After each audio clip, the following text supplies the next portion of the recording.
खुलुमबाय बे समाव बडलेण्ड इंखं टेलिभिजननि स्टुडिअ'आव आं मिथिका नार्जारि दिनै फुंबिलिनि गाहाय रादाबफ्राव दङ। बर'नि आगोमा फिसा मन'बिर बसुमतारी बिथाङा इन्डियान नेशनेल आन्डार 19 जोलुर हानजायाव सायख'जानायाव ओनसोलजों लोगोसे बर' हारिनि गेजेराव गोजोननाय लाबोदों। डेलिमिटेशन ड्राफ्टनि सायाव गोजोनाखै बर' माहारियारि आफादफोरा। मानास हाग्रामानि मोनफ्रोमबो रेन्जआव भान मुवा उत्सव फालिदों। राजाद्राबि गामिनि फाग्ला दैसायाव गोदानै लुफुंनो लानाय स्लुइस गेटआ लुफुंजायैनि सिगांनो बायनो हमदों। दानिया फैदोनि आबुं रादाबाव।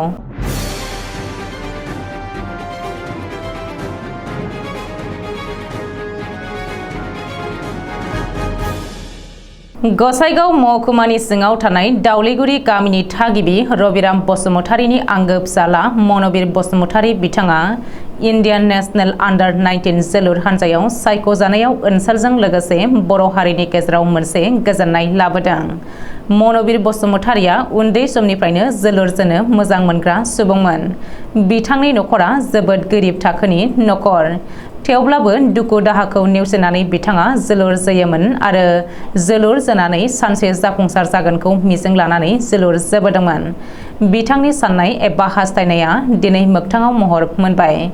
मैया मन'बिरनि बेफोरबायदि जाफुंसारनायखौ खौरां मोननानै UPPL दोलोनि दैदेनगिरि बिथांमोना मन'बिर बसुमतारी बिथांजों लोगोसे नखरनि सुबुंफोरखौ मान बावहैनायजों लोगोसे एसे रांनि मदद होदों।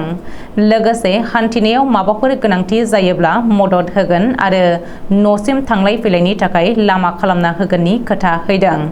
मानोना मन'बिर बसुमतारीनि न'सिम थांनाय लामाया गैया। बेनिखायनो थाबैनो लामा खालामनानै होनो थांखि लायो UPPL दोलोनि दैदेनगिरि बिथांमोनहा। क'क्राझारजों लोगोसे अदालगुरि HPC आरो BTCनि गासै एसेम्बलि सेगमेन्टखौ ST रिजार्भ खालामनांगौनि दाबि दैखांनो मोनजि बर' माहारियारि आफादफोरा सनिबारखालि अदालगुरि जिल्लानि डिमाकुसियाव मोनसे सावराय जथुम जदों। बारग' MP सानसुमा खुंगुर बैसुमितियारिनि मासि दैदेननायाव गासै मोनजि बर' आफादफोरा गुवारै सावरायदों थांनाय 20 जुनाव फोसावजानाय डेलिमिटेशन ड्राफ्टनि सायाव।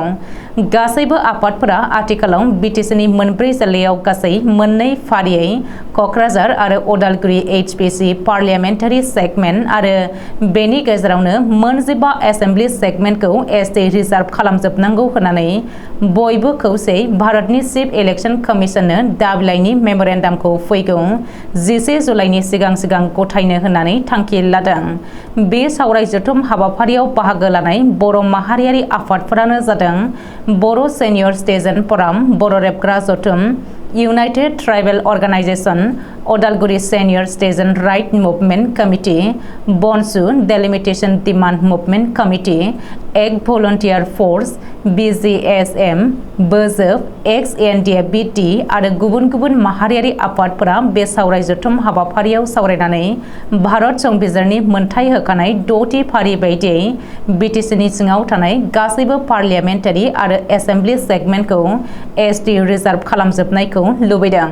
बेनि अनगायैबो अदालगुरि HPC पार्लियामेन्टारि सेगमेन्टखौ BTCनि बायजोनि मोनबा एसेम्बलि बिया फारियै रङिया, कमलपुर, सिपाझार, मंगलदै आरो दलगावखौ नागारनानैसो बाक्सा आरो अदालगुरि जिल्लानि गासै मोन8 एसेम्बलि सेगमेन्टखौ सरजाबनानै आलादायै अदालगुरि पार्लियामेन्टारि HPC आरो ST रिजार्भ खालामनांगौनि दाबि दैखांनो थांखि लादों।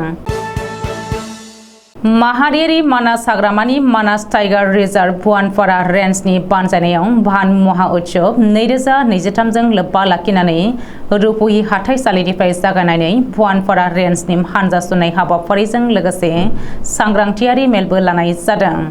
हानजा सुरनाय हाबाफारिखौ बेखेवनानै होयो आखान्थि डाइरेक्टर जासिम आहमेदा। भान मुवा उत्सव 2023 खौ मैया 1 जुलाइनिफ्राय जागायनानै 7 जुलाइसिम बायदि बायदि रोखोमनि हाबाफारि लानायनि गेजेरजों लांगोन। भान मुवा उत्सवनि जारिमिन बायदियै गिबियाव भारतनि इउनियन मिनिस्टार के.एम. मुन्सिआ 1950 मायथाइयाव बिफां गायनाय हाबाफारिखौ लाजेनदोंमोन। बै समनिफ्रायनो हाग्रा बिफाना भान मुवा उत्सव फोरबो महरै फालिबोदों आरो भान मुवा उत्सवखौ फालिनाया दिनैसिम 73 बोसोर आगान होबाय। बेखौ नोजोर लाखिनानै आइसि रेन्जार कामेश्वर बर'नि दैदेननायाव मानास टाइगार रिजार्भ भुवानपारा रेन्जनिफ्राय बिफां गायनाय आरो हानजा सुनाय हाबाफारि लानायजों लोगोसे सांग्रांथियारि मेलबो लाफानाय जायो। मैयानि भान मुवा उत्सव 2023 फालिनाय समाव आखान्थि डाइरेक्टर जसिम आहमेद, आरियानाक प्रजेक्ट डाइरेक्टर बिनिता बरुवाती, मानास मावजि गेन्द्रि इक' टुरिज्म ससाइटिनि गाहाय नेहाथारि रमेश नार्जारी, रुपुहि दख'रा एबसुनि बोसोनगिरि कमल मुसाहारि, खुमगुरि गुदि फरायसालिनि गाहाय फोरोंगिरि जुगदान बसुमतारी, लाट गावबुरा सचिन महन चौधुरी बिथांमोना बाहागो लायो।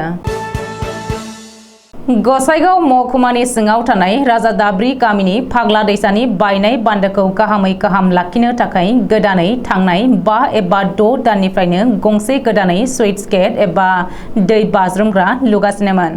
नाथाय थांनाय माखासे सान सिगां अखा हानायजों लुहांनाय सुइट्स गेटआ बायनो हमदों। लुजेननाय समावनो बेफोरबायदि बायखायोब्ला लुखांनायनि उनाव सानबेसे जोरगोन होननानै गामिनि थागिबि सुबुंफोरा खुद्रिखांदों। लोगोसे बे सुइट्स गेट बानायनाय एबा लुफुंनायाव केलेंकारि जादों होननानै ओनसोलनि थागिबिफोरा बुंथिदों।